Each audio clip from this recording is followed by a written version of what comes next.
bagaimana ruh ketika setelah dicabut dari jasad.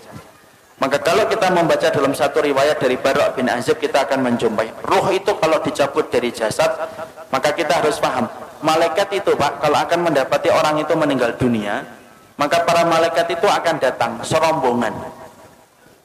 Kemudian dalam satu riwayat hadis, Rasulullah itu berkata ketika beliau itu bersandar ke tongkat, maka beliau mengatakan istaidu min adzabil qabr, berlindunglah kalian dari azab kubur. Diulang-ulang oleh Nabi sampai 3 kali.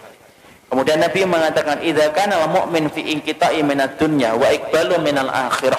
Seorang mukmin itu kalau akan meninggalkan dunia dan datang dalam urusan akhirat, nazala ilaihi malaikatun minal malaikah, maka akan datang serombongan para malaikat-malaikat. Kalau yang didatangi itu adalah orang yang beriman, yang datang malaikatur rahmah bersama dengan malaikat maut. Malaikat yang mencabut nyawa, penamaan yang benar bukan malaikat Israel, tapi penamaan yang benar itu malaikat maut.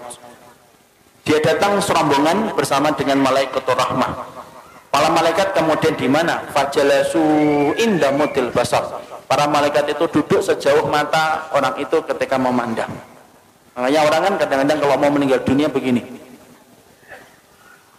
Itu bukan melihat tatapan kosong, tetapi dia melihat sesuatu yang tidak pernah dia jumpai seumur hidupnya.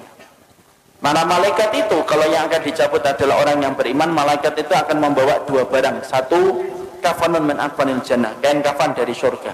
2, hanutun min khunutil miski, dan yang kedua itu akan membawa minyak wangi yang diambil dari surga. Setelah kemudian duduk sejauh mata memandang, yang akan datang, yang turun 1, malaikat maut di atas kepalanya. Setelah dicabut semuanya sempurna, malaikat maut selesai tugasnya. Kemudian diserahkan kepada malaikatur rahmah. Kalau dia orang yang beriman, dibalut sama kemudian kain kafan yang diambilkan dari surga, diberikan minyak wangi dari surga. Itu loh Pak, masalah pakaian itu saking pentingnya, ruh itu aja masih dikasih pakaian. Makanya orang kalau sampai ngeremehin aurat itu kebangetan, karena ruh saja ditutupin itu. Kemudian bagaimana dengan kain kafan yang diambil dari surga, ditutup dengan kain kafan dari surga, lalu kemudian dibawa ke langit yang pertama. Setelah dibawa ke langit yang pertama, Rasulullah mengatakan fastaftahu lahumul bab, mereka meminta supaya dibukakan pintu langit yang pertama. Pintu langit yang pertama terbuka.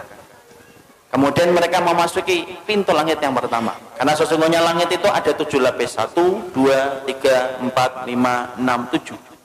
Satu lapis dengan lapis berikutnya sejarak 500 tahun perjalanan.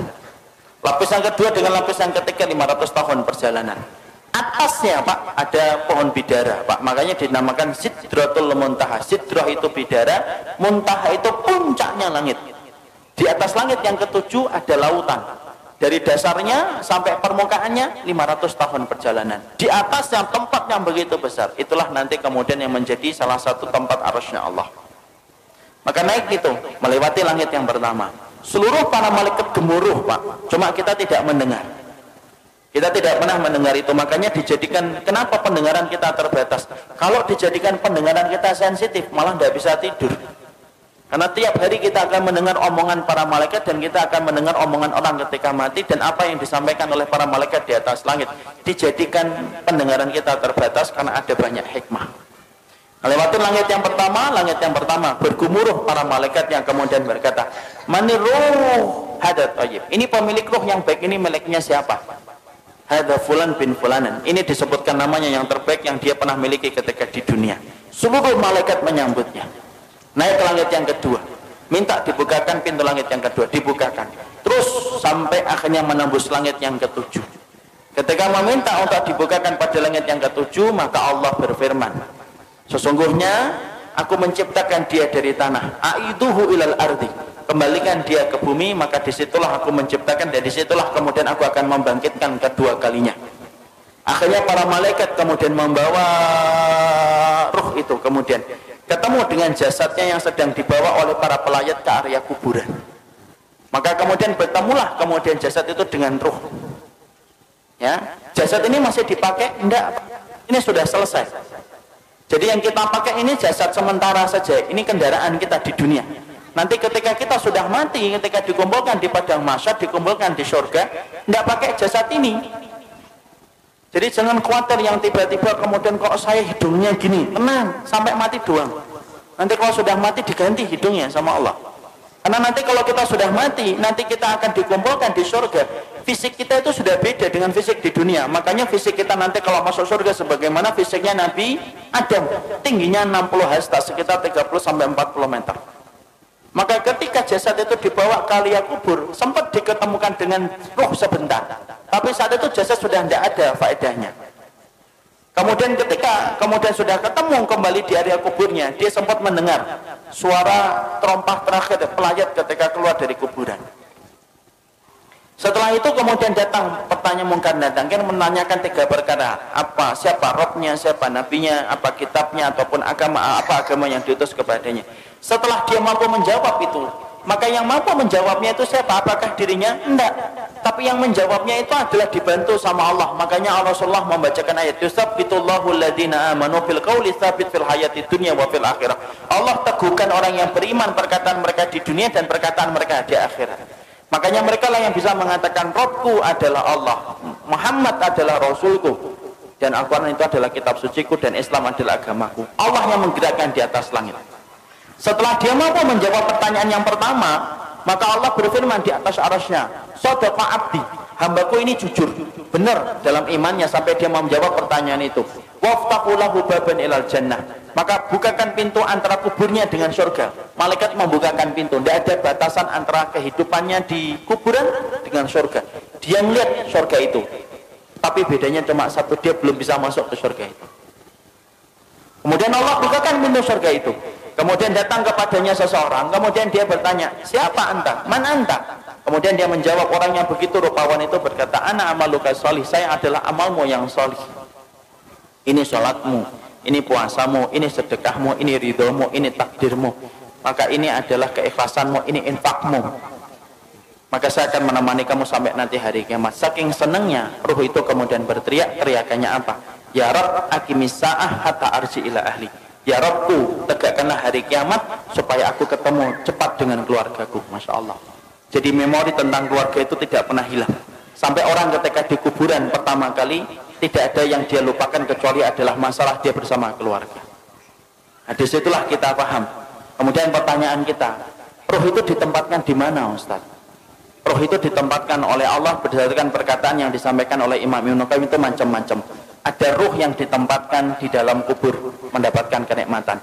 Ada ruh yang ditempatkan yaitu di tempat-tempat yang berbeda. Ada ruh antara langit dan bumi. Ruhnya siapa? Orang yang punya hutang ketika dia tidak membayarkan hutang itu sampai dia meninggal dunia. Ada ruh yang kemudian ditempatkan di tanur. Tanur itu tempat kayak periuk, masuknya kecil, keluarnya besar. Dalamnya itu ke bawahnya besar. Untuk siapa tanur itu? Tempat bagi ruh mereka yang dulunya ketika di dunia berzina dan tidak bertobat sampai mati, dibakar oleh Allah selamanya sampai nanti hari kiamat itu datang. Dan mereka berusaha keluar tetapi tidak bisa keluar. Imam Ibnu Qayyim menjelaskan itu tempat bagi para pezina yang tidak bertobat sampai dia mati. Ada kemudian ruh yang ditempatkan di sungai darah. Setiap waktu kemudian dia melipir ke pinggir, kemudian dilempari batu, kemudian dia melipir lagi, dilempari batu. Siapa itu? Pemakan riba yang tidak meninggalkan ribanya. Disitulah kita mendapati ruh itu akan ditempatkan oleh Allah berdasarkan amal-amal yang mereka lakukan. Ada enggak ruh bergantayangan? Tidak ada bergantayangan. Kayak kurang kerjaan aja bergantayangan. Karena sesungguhnya ruh itu miliknya Allah dan Allah yang menggenggamnya. Nah ini ada rumah habis mati bunuh diri, malamnya kelihatan orangnya nangis-nangis, Ustaz, itu setan. Ruh itu tidak mungkin balik, Pak. Kenapa ruh tidak mungkin balik? Karena ruh itu tempatnya di alam barzah. Dan barzah itu kenapa disebut dengan barzah? Tembok tebal yang tidak bisa ditembus itu namanya barzah. Nah kalau ruh itu masih bisa seliweran dalam kehidupan dunia, penamaan barzah itu batal demi hukum. Karena kemudian masih bisa ditembus, makanya tidak bisa balik.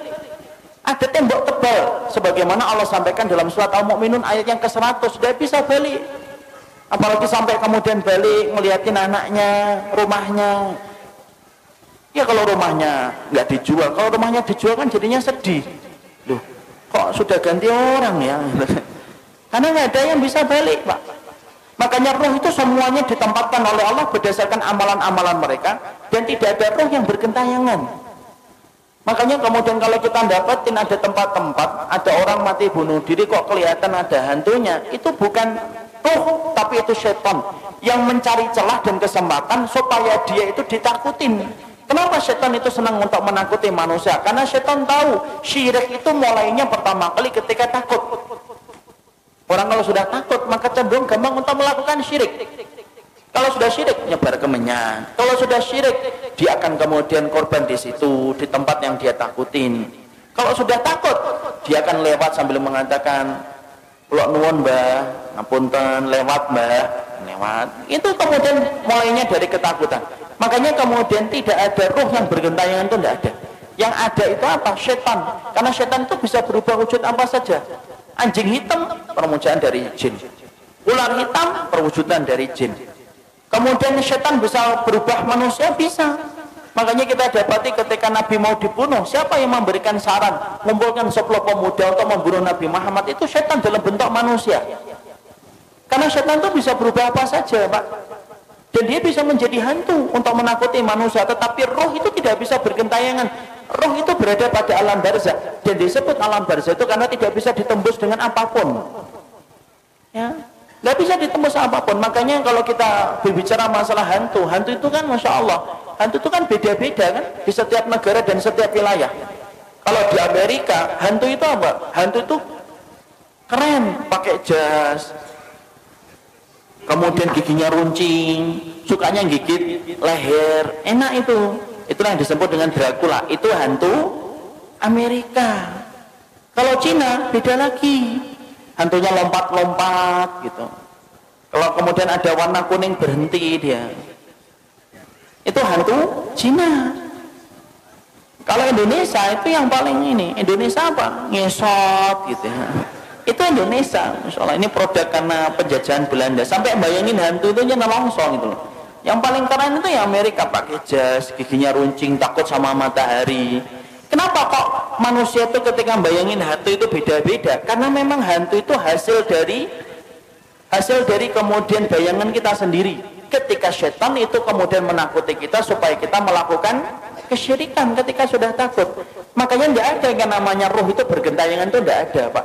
Kata Imam Ibnu Qayyim, roh itu ditempatkan oleh Allah berdasarkan dengan amalnya. Ada roh yang ditempatkan di dalam tembolok burung hijau. Rohnya siapa? Orang yang mati syahid ditaruh dalam tembolok burung hijau, kemudian rumahnya di bawah arsy.